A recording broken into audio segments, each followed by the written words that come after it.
gbasara ọjị Igbo na ọjị gbara asaa and mmemme niile na-eme mgbe ọbụla ụdị ihe a mere. Ọ kwere m ghọta na abịakwa na ọjị Igbo a na Chineke ya kechiri achọọ ya mma mekwana ya ka ọ hafụ isere ndị Igbo ụka mere o ji mee ya nọrọ n'iberibe. Ajụ m sị m ajụ ọwụ ọjị Igbo eji asị ya mmiri unu emere nwuchi maka hygiene.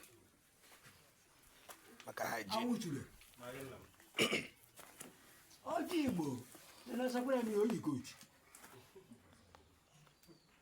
kochi igbufuli ya kochi ya ọ ga-oriwe ya. Enu ihe m kwuru nwere onye ọzọ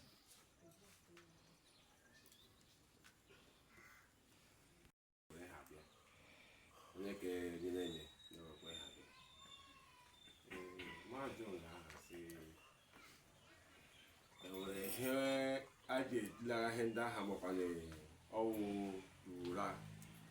na onye gwara awa enwe ha ga-enye ya ọ ga-eji ala onye ka ewetakwanye enwe ha ga-ejikọ ala enwe ha ga-eji nchenekwa ahụ ma ma eziokwu sa ga-eri ori ọkụ ụmụ ihe ndị ahụ si ebe ị na-akọwa ka nkụchakwa n'otu ha kwụ nkwaju aja ka ndị na-amakwanye anyị makwa ya anwụchiri ajọ dị mma dịka otu a ejiri ajụjụ ugbu a enwere otu njiri tigo okwu ahụ echemụrụ ghọtara ebetu na aghọta anyị onye si n'ụlọ onye nyere enye ọ ga-ifu ya ihe onye wara awa ọ gakwa ifu ya ihe dịka otu ahụ ọ dị ndị gbadara agbada soro ebe eriri mkpụrụ ọ gakwa ifu ya ihe because ihe a emecha ya ga eji emere ya donation dọwa efere dọwa pawuda onye tinye ya ebe ya ka ihe ọma dị mma onye tinye ya ebe ya ka ihe ọma dị mma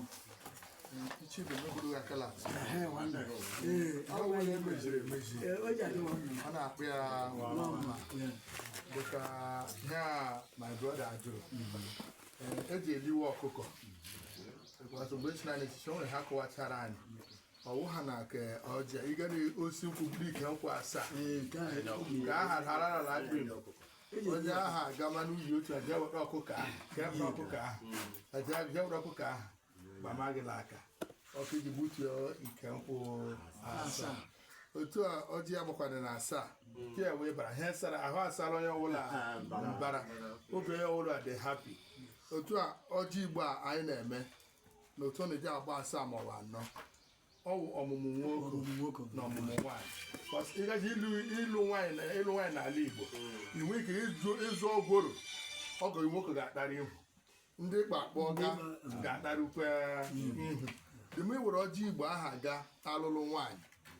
prezentị ya onye ọbụla na-enwe aṅụrị dịcha hapi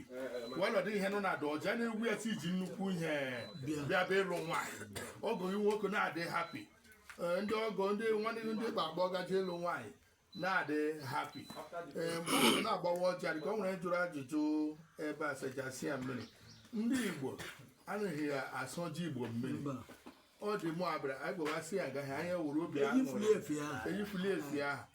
ada ya ka were n'ụwa abụọ ha na-eji otu anyị dị 100 nrọ nga nga ugbu a eweta ụgbakala aha ga weta ọjị ha ga-eji ofu ngaji kuri onye na-asụ ibe ya ọ gawọrịọrọ ọhụụ n'otu ndị ji agụzigara anyị ugbu a na ndị chọọchị meghesịrị anyị ihu ya bụrụ mbụ aha onye a kuru ụgbakala ya na ya etinye ngaji onye a ga-ezile hiri ụlọ tairu 1000 na foto onye ọbụla a na-adị ya wute happiness onye ọbụla na-enwe aṅụrị otu anyị na-akpọ ọjị ya na-awute happiness ihe mere ihe ahụ ebe a ha na-akpọ ka emere na ahụ ebe a ndọrọ ahụ nwakụ batara anyị o nwere ihe na-emegesi ihe a bụ ihe jawo uru anyị setara na ọrụ ugbo anyị gara ihe asaa wụ n'ọrụ ugbo anyị gara na ya wụ uru anyị setara ya ma biznes imere ihe awụ gen batara anyị ọwụ ha na iri ga-ege ugwu otuto dịrị ga-eso Kandobo.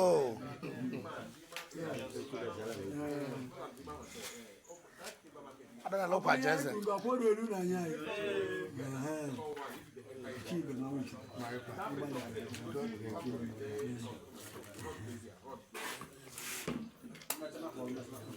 Àwọn òkú sí wẹ̀ yá bọ̀ fún ọ̀pọ̀ àṣà.